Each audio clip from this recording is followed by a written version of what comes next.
Professor Dr. Caroline Robertson von Trotta, Professor Baumann, fellow speakers, ladies and gentlemen. I'm very happy to be here, even though it's cold in Karlsruher.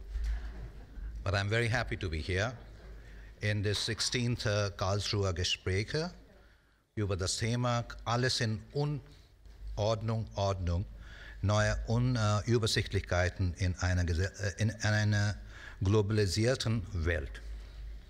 I think when I received the invitation, the very formulation of the theme was so attractive that I told myself I really must come here. My theme is democracy challenged and the challenge of democracy. And before I go to my theme, I wish to tell you that I do think that a short nap after lunch for about 20 minutes is good for one's health. Though I can't have it, I'll try my best to offer one to you with my lecture. I hope it works.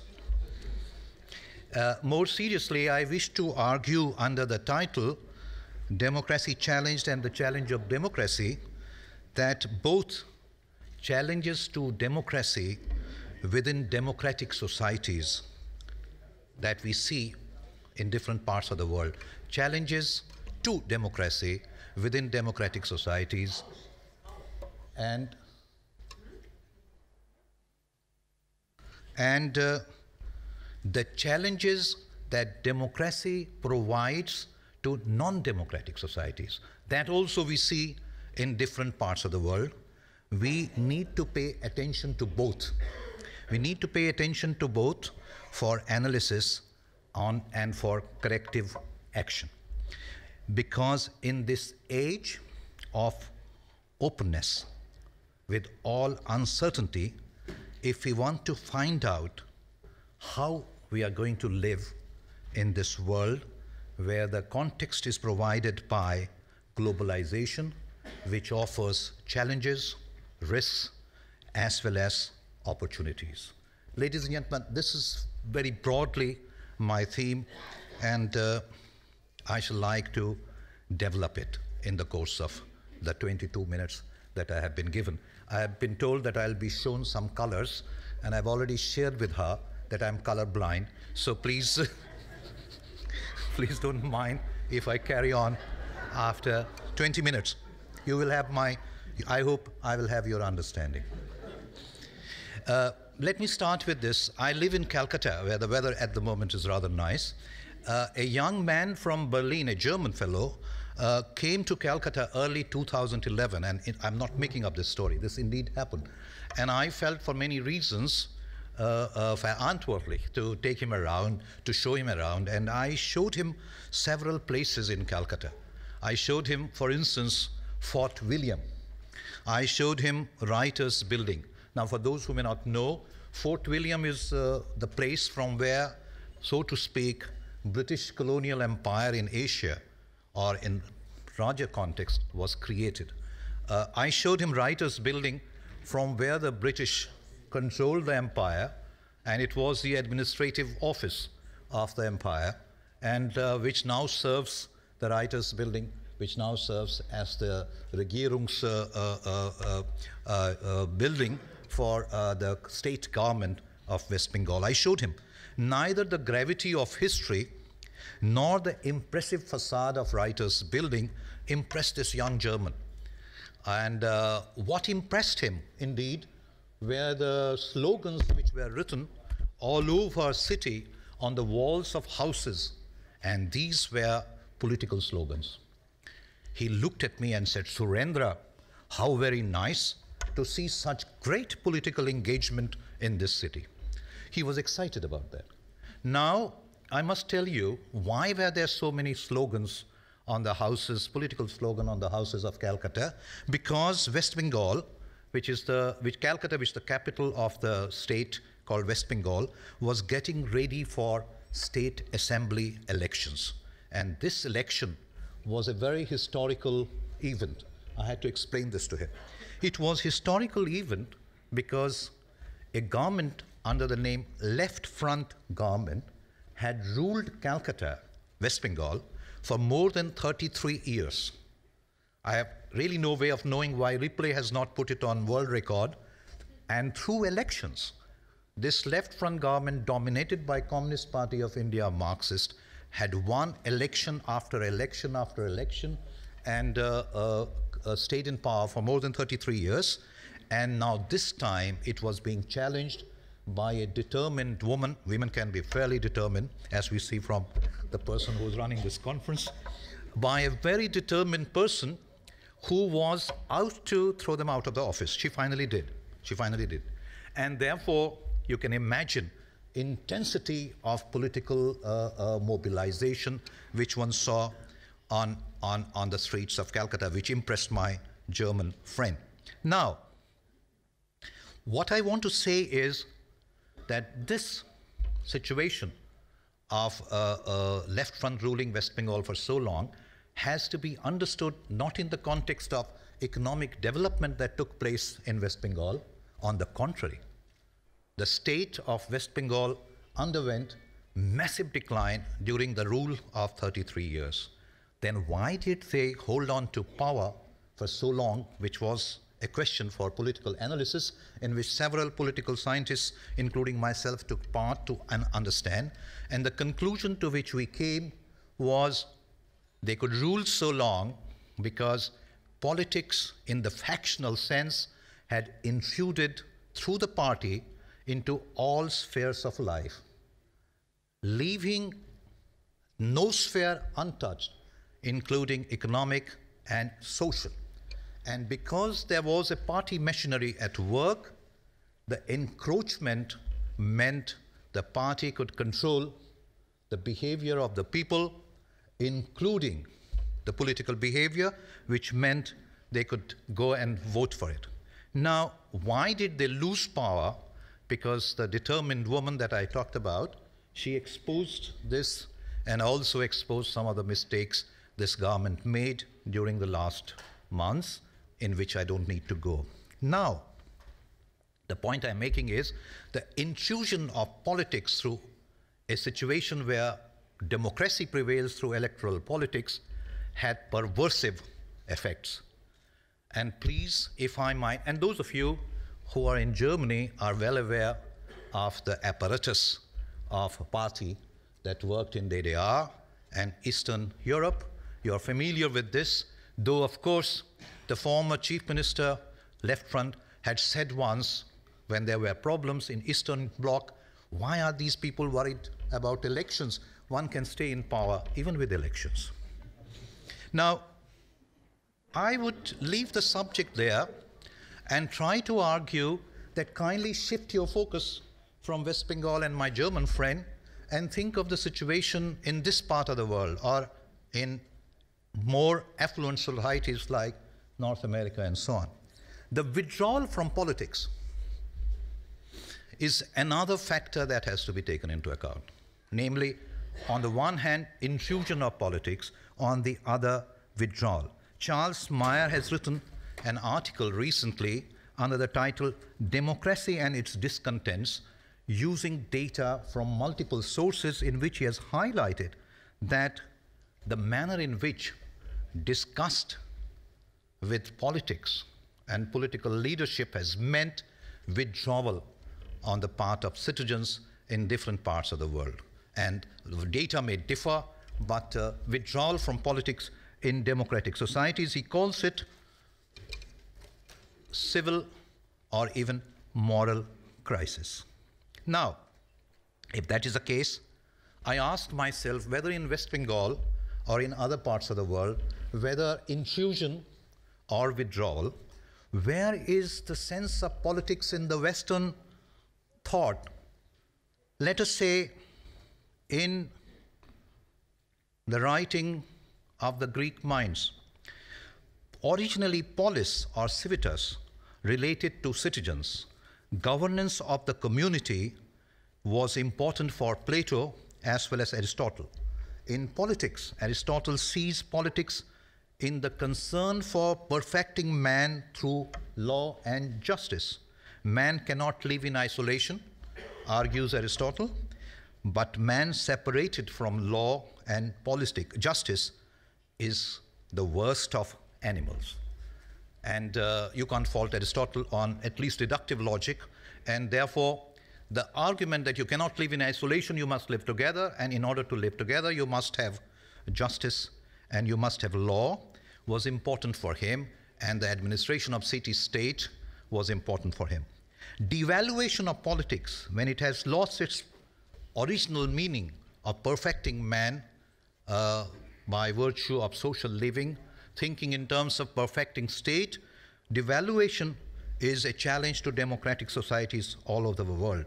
The democratic promise, after all, is not good life just for some, but for all.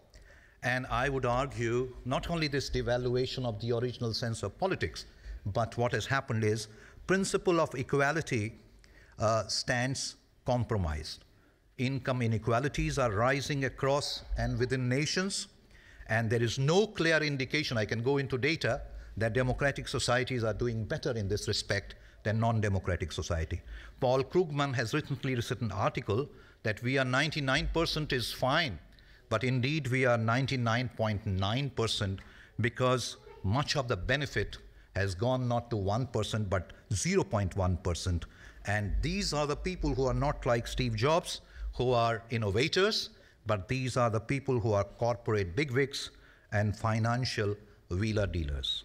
Principle of liberty, ladies and gentlemen, also stands compromised. Unrestrained concentration of wealth among nations compromises the liberty of those who are on the receiving end, whether as nations or individuals. Marcuse had said in One-Dimensional Man, people recognize themselves in commodities, and when the commodities are denied, one feels denied of even a human recognition.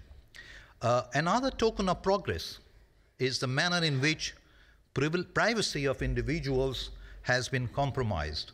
Think in terms of what happened in England. Rupert Murdoch's empire, representing the free press, which is supposed to promote liberty in democratic society, showed intrusion, and not just intrusion, intimidation by press in the most horrible possible manner.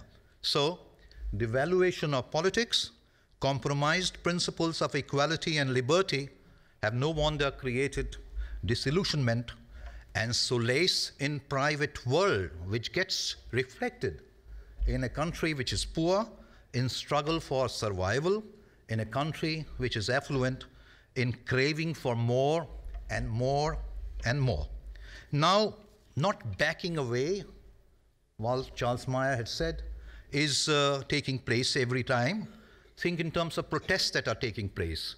Think in terms of Berlusconi, who was forced to leave with cheers, jeers, and the joyous chorus of Hallelujah from Handel's Messiah.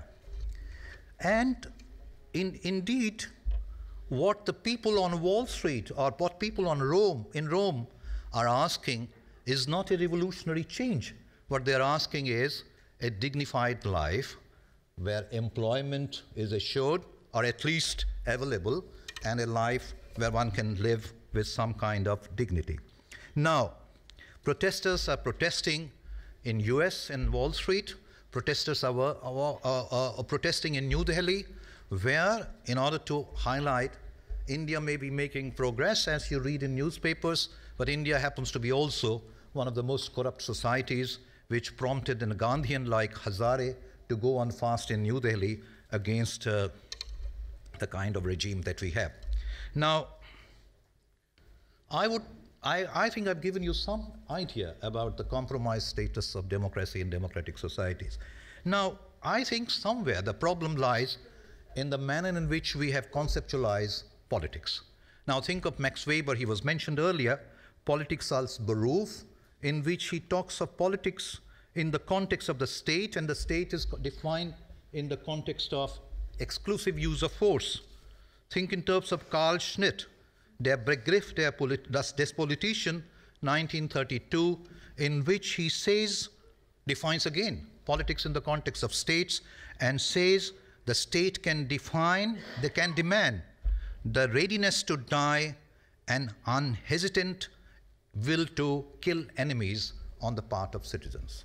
Now, if this is how you define state, and if this is how you define politics, no wonder the ancient Greek ideal of finding a way of living in a community for the common good is completely lost.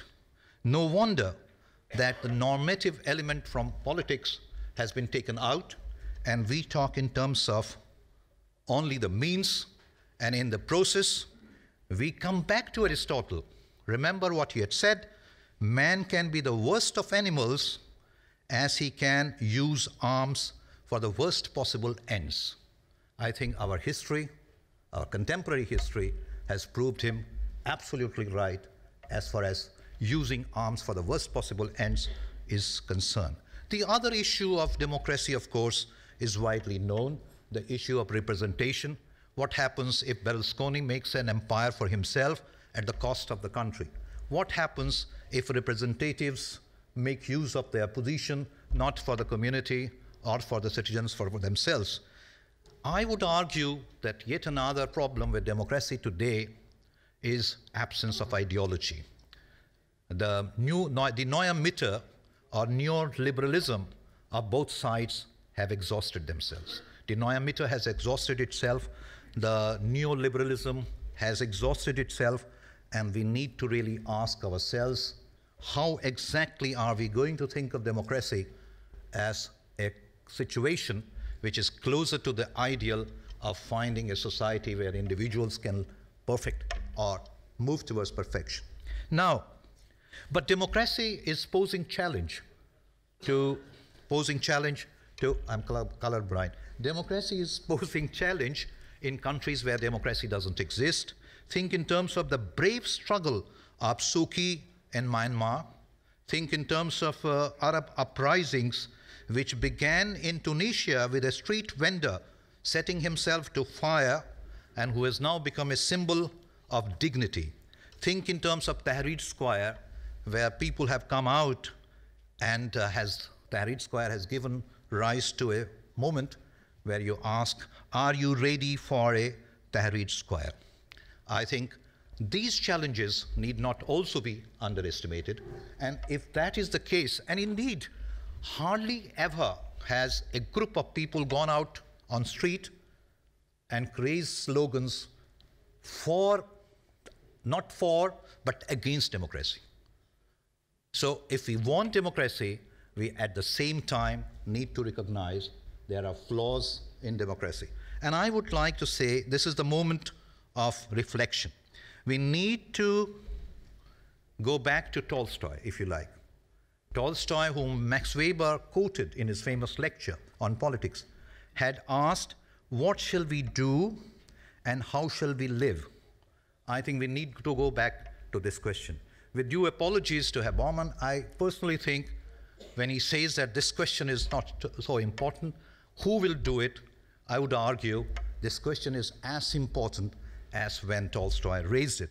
Tolstoy's question is a political question. It's a political question because it cannot be answered unless we make right political choices.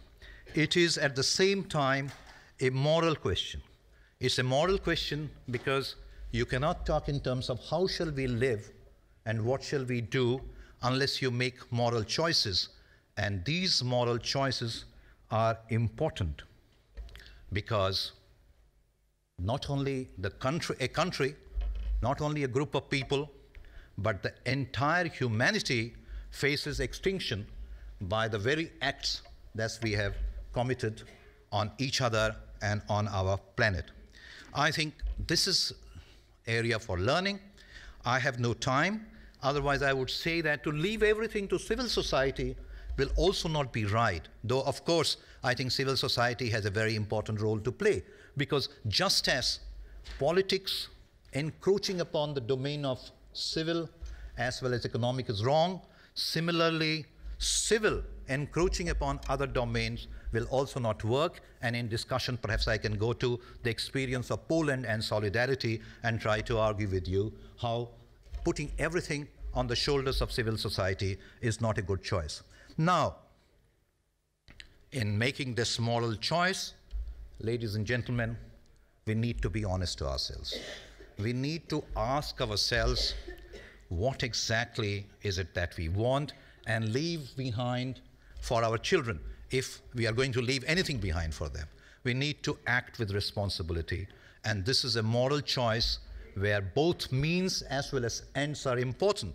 And if you say in politics means don't work, I would say there was at least one man who proved it does, Gandhi, who was not being an idle theoretician, but who moved an entire nation and fought against one of the mightiest empires in the world to prove that means do matter and means do become effective. I wish to conclude by observing that democracy is not a finished product to be exported, as sometimes aggressive American foreign policy seems to believe. Democracy is to be nurtured, like a plant is nurtured by a gardener. Please allow me to quote from Rumi, the Persian Sufi poet. How should spring bring forth a garden on hard stone, he asked. Because how should spring bring forth a garden on hard stone? Become earth. You may grow flowers of many colors, for you have been a heart-breaking rock. Once, for the sake of experiment, be earth. Thank you.